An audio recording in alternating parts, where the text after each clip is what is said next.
আসসালামু আলাইকুম বন্ধুরা, আমি ফয়সাল আহমেদ। আপনারা দেখছেন আমার চ্যানেল কারাটে বয় ফয়সাল। চলে আসলাম একটি নতুন ভিডিও নিয়ে। আজকে ভিডিওতে আমি আপনাদের বলবো মার্শাল আর্ট কীভাবে আপনার সাহস ও আত্মবিশ্বাসকে বৃদ্ধি করবে। বন্ধুরা, জীবনে চলার পথে যেখানে যান না কেন, সাহস ও আত্মবিশ্বাস যদি না থাকে আপনার পক্ষে কোনো কিছুই করা সম্ভব না। সেটা চাকরি হোক, ব্যবসা হোক, কোনো খেলাধুলা হোক বা রাস্তাঘাটে নিজেকে জীবন বাঁচানোর ক্ষেত্রেও আত্মবিশ্বাস ও সাহসটা অত্যন্ত জরুরি। তাই মার্শাল আর্ট শিখে যে কোনো ব্যক্তি আত্মবিশ্বাসী এবং সাহসী হতে পারে। কীভাবে সেটা চলুন জেনে নেওয়া যাক।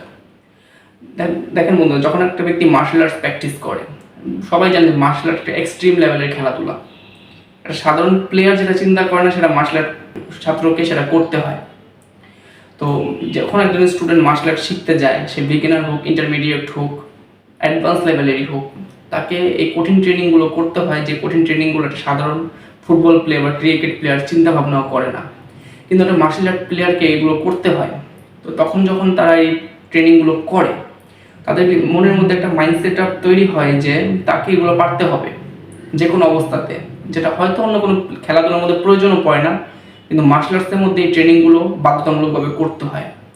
তখন তারা একটা মাইন্ডসেট তৈরি করে যে তাদের এই কঠিন ট্রেনিংগুলো করতে হবে। আর এই ট্রেনিংগুলোর মাধ্যমে শারীরিক অনেক ব্যথা অনুভব হয়, যার ফলে ট্রেনিংগুলো করা অত্যন্ত কঠিন। কিন্তু একটা মার্শাল আর্ট প্লেয়ারকে ট্রেনিংগুলো করতে হয় যে কোনো অবস্থাতে। সে যত কষ্টই থাকুক না কেন, তাকে রোদে পুড়তে হয়, দৌড়াতে হয়, অনেক কষ্টের ট্রেনিং করতে হয়।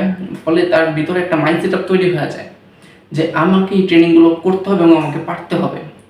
তাই সে যে কোনো অবস্থাতে এই ট্রেনিংগুলোকে কমপ্লিট করে। তো তার ভিতরে তখনই একটা সাহসের জন্ম নেয় যে সে যে কোনো অবস্থায় নিজেকে হার মানতে চায় না।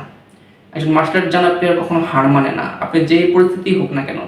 যখন সে কোনো বিপদে পড়ে, তখন সে চিন্তা করে যে সে কত কঠিনতম ট্রেনিংগুলো করে এসেছে।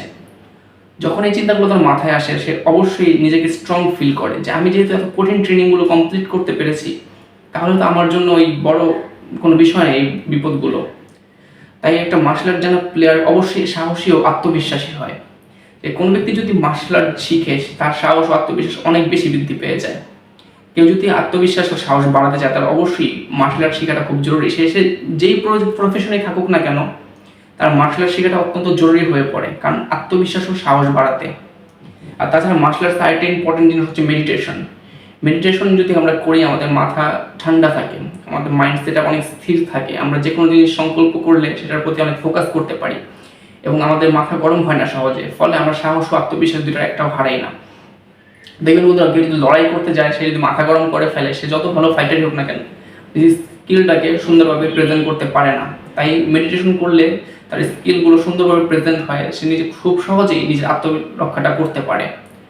তো এই থেকে বোঝা গেল বন্ধুরা, মার্শাল আর্ট শেখাটা কতটা জরুরি। নিজের সাহস ও আত্মবিশ্বাস বাড়ানোর জন্য মার্শাল আর্ট শেখাটা অত্যন্ত জরুরি। আপনি যেই প্রফেশনে থাকেন না কেন, মার্শাল আর্ট যদি আপনি শিখেন, আপনি সেই প্রফেশনের উপর অনেক ভালো কিছু করতে পারবেন। সেটা হোক কোনো খেলাধুলা, হোক কোনো চাকরি, হোক কোনো পরীক্ষা। কোনো একজন শিক্ষার্থী যদি মার্শাল আর্টের প্র্যাকটিস করে, তার কাছে পড়াশোনার বিষয়টা খুব কঠিন কাজ বলে মনে হবে না।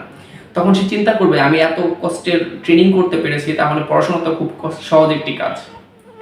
তো বন্ধুরা, আশা করি আপনারা বুঝতে পেরেছেন যে মার্শাল আর্টের প্রয়োজনীয়তা কতটা বেশি। মার্শাল আর্ট শিখলে কত সহজে নিজের সাহস ও আত্মবিশ্বাসকে বৃদ্ধি করা যায়। তো বন্ধুরা, এই ছিল আমাদের আজকের ভিডিওটি যদি ভালো লেগে থাকে অবশ্যই একটি লাইক দিবেন, কমেন্ট করে জানাবেন কেমন হয়েছে এবং শেয়ার করতে ভুলবেন না।